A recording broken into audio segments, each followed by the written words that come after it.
They just banned the Harry Potter books, claiming that after consulting with exorcists, they determined that readers risk conjuring evil spirits because the spells in the book are real.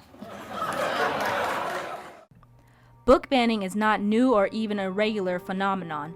According to the American Library Association, an average of 420 challenges to ban books were issued each year between 2001 and 2018, and the first book banned in the US was banned over a century before the United States even earned their independence.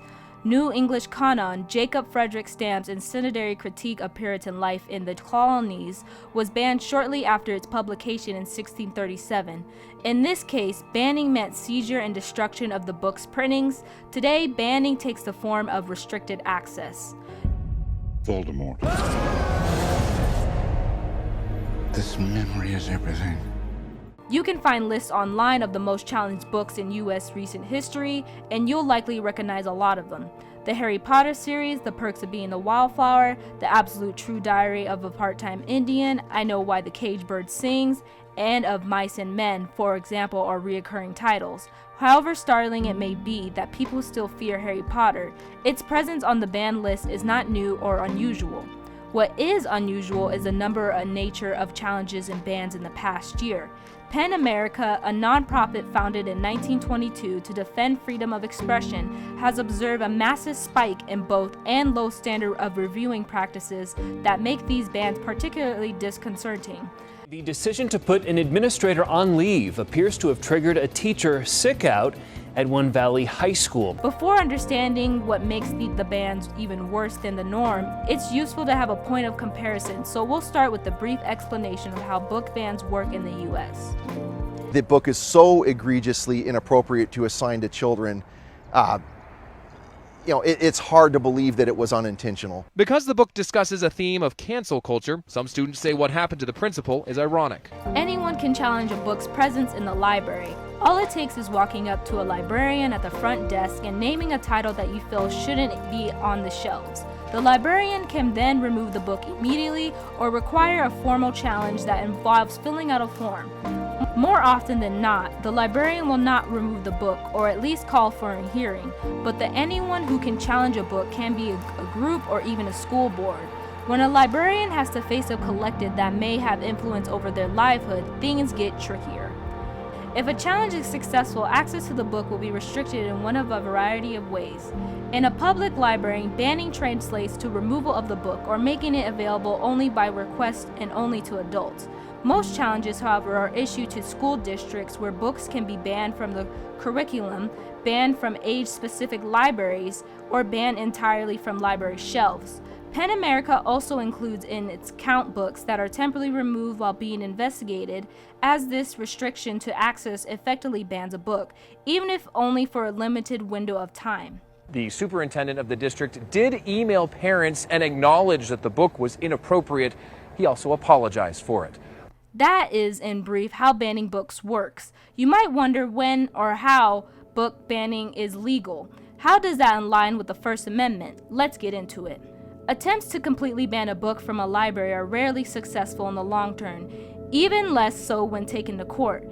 In one of the most notable cases to reach the Supreme Court, Island Trees School District versus Pico, in 1982, the justices issued a plurality opinion that restricted school districts from removing books from libraries due to a distaste for or a disagreement with ideas contained in the book. However, it is legal to remove books if they can reasonably be defended as obscene or inappropriate for a given age group, and community standards can be taken into account to some extent. In most court cases involving book bans, judges side with libraries and against those who would have books removed from them. This is because the books in question are rarely defensible obscene. School librarians in particular typically follow publishers' suggestions for appropriate age groups.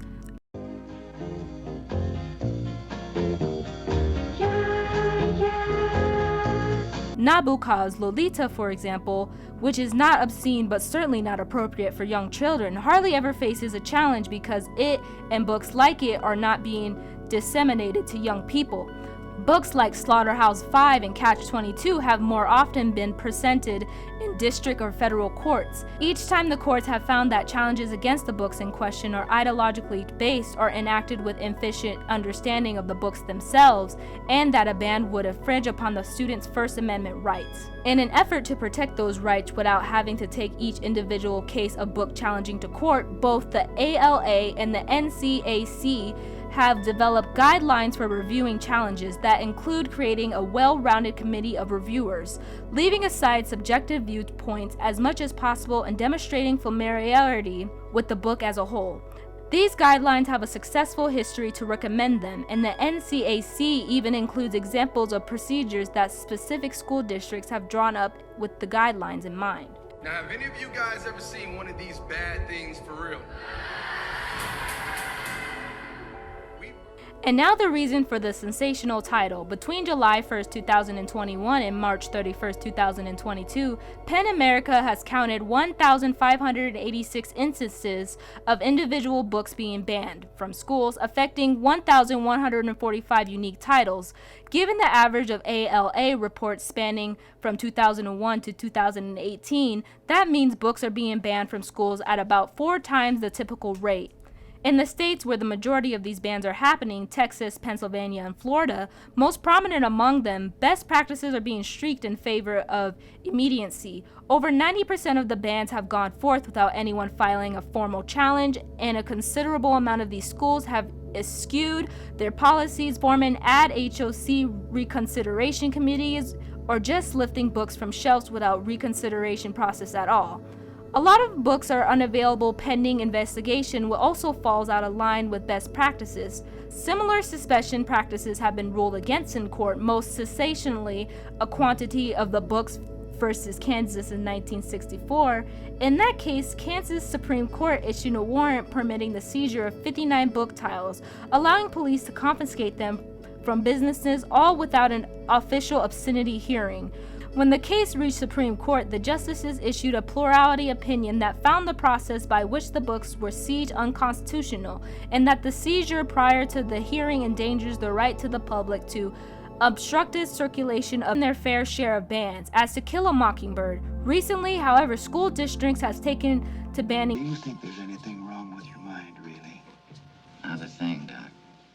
Books like Out of Darkness by Ashley Hope Perez and All American Boys by Jason Reynolds and Brendan Cayley, for example, have met with bans for containing violence, profanity, or drug use. Books like Gender Queer, a memoir by Maya Kobabe, meanwhile, has faced bans for being sexually explicit. This is not the first time parents and schools have attempted to censor materials like this. Here is a brief series of classics that have been challenged for similar reasons.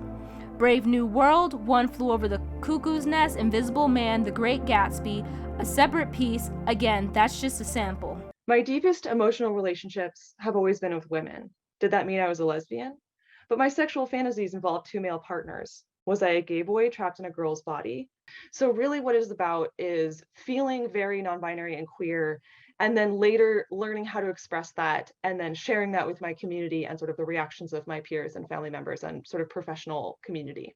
Gender Queer, a memoir, serves as an excellent example in demonstrating how these bans have targeted racially charged and queer stories, as it contains a visual depiction of oral sex. That seems like decent grounds for being considered obscene until you consider the contents of those aforementioned classics, which have all found their way back to schools. Brave New World contains an orgy, both One Flew Over the Cuckoo's Nest and Invisible Man contains rape scenes. Even Romeo and Juliet, which is usually less controversial than those titles, contains an abundant sexually charged language, including Juliet's infamous anticipation of an orgasm, attempts to censor anything sexual or violent despite repeatedly failing or not unusual, but it's no coincidence that this massive wave of bans targets almost exclusively racially charged and queer stories.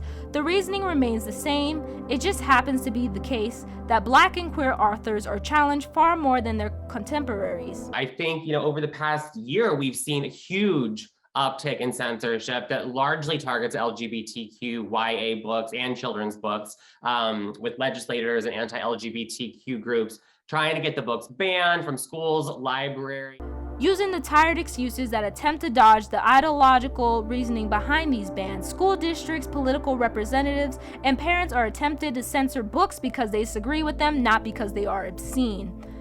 Unfortunately, the bans have come hand in hand with an excessive amount of educational gag orders and attempts by various schools to allow parents to watch video footage of classes and file complaints based on what they find disagreeable. Signs of critical race theory are unsurprisingly cited as justification for parents to play the role of Big Brother. It doesn't seem at all coincidental that all this fear-mongering has led to biographies being banned. Books of the lives of James Baldwin and Nelson Mandela are among those that have been targeted. Once again, something as ludicrous as banning the story of James Baldwin's life can only be the result of politically motivated endeavors to censor anything queer or racial, especially Black. I wish I could say otherwise. These bans will likely amount to little more than a short-lived campaign to express political dissent, and the majority that will go to trial will likely be deemed unconstitutional if Supreme Court precedents are maintained. But I can't predict the future. What I can do is speak out against censorship. These bans do not belong in a free, democratic nation.